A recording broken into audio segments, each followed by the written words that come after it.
Bonjour, une nouvelle vidéo de Ségala Normand. Donc je vais vous présenter ma raboteuse dégauchisseuse Fox. Donc le modèle c'est une 22 565. Donc c'est une machine qui fait à peu près 150 kg, qui a pratiquement 10 ans actuellement là. À l'époque je l'avais acheté 900 €. Donc c'est une machine qui a en dégauchissage une largeur de coupe de 250 mm. Donc c'est une particularité, la plupart des machines font 260, là on est sur du 250. Et en rabotage, on est sur 250 de large et 190 mm de haut. Les tables, donc les tables mesurent 1,10 m de long, donc c'est un petit peu le défaut peut-être de la machine, les petites tables. Elle est en fonte, donc c'est de la fonte d'acier, c'est plutôt robuste comme machine. Voilà, donc il y a toutes les protections. Les réglages de table, donc à l'avant, la même chose à l'arrière. On peut bloquer, je sais pas si on voit bien, où est-ce que c'est, les tables ici et à l'arrière aussi. Un guide parallèle, donc qui est réglable. Donc en inclinaison, on peut raboter 45 degrés, enfin peu importe l'angle. La protection donc de lame. Le système de coupe, donc c'est des couteaux classiques, il y a 3 couteaux. Donc vous avez 3 couteaux donc, qui sont montés sur la machine, je sais pas si on voit bien. Donc là vous en avez un, puis 2 autres qui sont installés dessus. Voilà. Au niveau du rabotage, donc à l'arrière, donc un volant qui permet de régler la hauteur de coupe avec un système gradué. Et de l'autre côté, ici, un blocage qui permet de bloquer la machine lorsqu'on a réglé la hauteur de rabotage. Donc c'est plutôt pratique. Et ici, hop, un système qui permet de mettre à ce niveau-là la machine en fonction rabotage, c'est-à-dire pour pouvoir entraîner le bois. Voilà, donc j'ai jamais eu de souci avec. Je trouve que l'avance de rabotage est parfois un petit peu, ça manque un petit peu d'efficacité, mais bon, les planches avancent quand même. Voilà, il faut, par contre, il faut obligatoirement avoir de l'aspiration. Si vous n'avez pas un aspirateur, comment dire, les protections se remplissent, etc. Donc c'est pratiquement inutilisable sans aspirateur. Voilà, donc moi j'ai un aspirateur, c'est un Kiki classique qui fonctionne bien, avec un déclencheur automatique. C'est-à-dire quand j'allume la machine, l'aspirateur se met en route, et il faut un tuyau assez long pour pouvoir ouvrir la machine sans être obligé de débrancher tout le temps le tuyau. Voilà, c'est le seul petit conseil que je peux donner, acheter un tuyau assez long, comme ça on est tranquille.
Donc voilà, donc là il y a un petit défaut de talonnage, la table d'entrée est un petit peu basse. Il faudra la régler, la remonter un petit peu. Quelques jours que je ne l'ai pas utilisé. Donc ça se règle super facilement hein, avec le système de réglage que vous avez là et là. Vous remontez légèrement, vous descendez en fonction du résultat et vous enlevez le talon. Enfin le talon du moins va reculer. Voilà, je vous montrerai en dégoût ce que ça donne, en raboteuse ce que ça donne.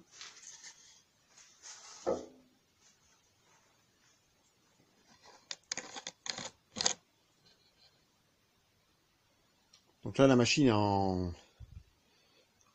est ouverte en mode raboteuse, c'est-à-dire qu'elle est, j'ai ouvert les deux tables, j'ai basculé l'aspiration. Bon là j'ai remonté la table pour être à la hauteur du bout de bois que je vais mettre. Au passage, j'ai fabriqué ça, donc c'est tout simple. Hein. C'est une plaque de mélaminé avec une butée au bout qui fait 18 mm d'épaisseur. Et ça permet de raboter, donc je mets ça sur la table de la raboteuse. Et ça permet de raboter des tasseaux, etc. qui sont relativement petits, qui passent pas sinon à la raboteuse. Voilà. Donc on joue là-dessus. Donc ça permet de raboter des tasseaux de 7, 8, 5, 6 mm sans problème. Alors je vais vous montrer comment ça fonctionne. Donc du coup, on allume la machine. Voilà. Ensuite, j'ai l'aspirateur. J'actionne l'avance.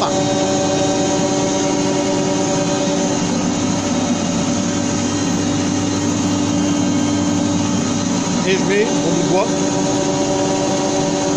Et automatiquement entraîné. Et je le récupère de l'autre côté. Voilà.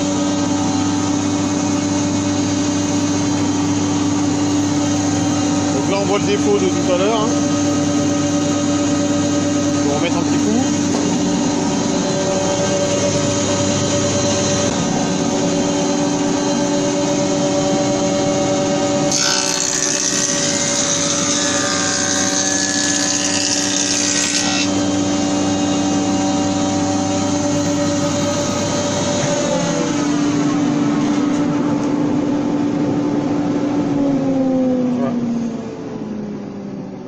Donc là j'ai repassé donc le bois que j'avais dégauché tout à l'heure. Voilà. Donc j'obtiens une surface qui est impeccable. Alors faut pas le faire dans cet ordre-là. Hein. Faut faire un premier côté d'équerre et ensuite on peut raboter une face par rapport à l'autre. Bon là je l'ai fait pour démonstration. Voilà, donc c'est une machine dont je suis plutôt satisfait. J'ai pas trouvé vraiment de défaut, j'ai pas eu de panne dessus en une dizaine d'années. Bon, je m'en sers pas, je suis pas un professionnel, je m'en sers pas. Mais j'ai fait des escaliers, pas mal de meubles, des ruches avec. J'ai jamais eu de soucis avec. Ah, donc ça fait un peu de bruit, effectivement. Faut impérativement un aspirateur, que ce soit cette machine-là ou une autre, je pense que c'est pareil. Hein. Mais c'est des machines qui, malgré leur construction, fonctionnent très bien. Donc elle est entièrement en fonte. Hein. Voilà. Donc bonne journée à vous. Hein. Au revoir.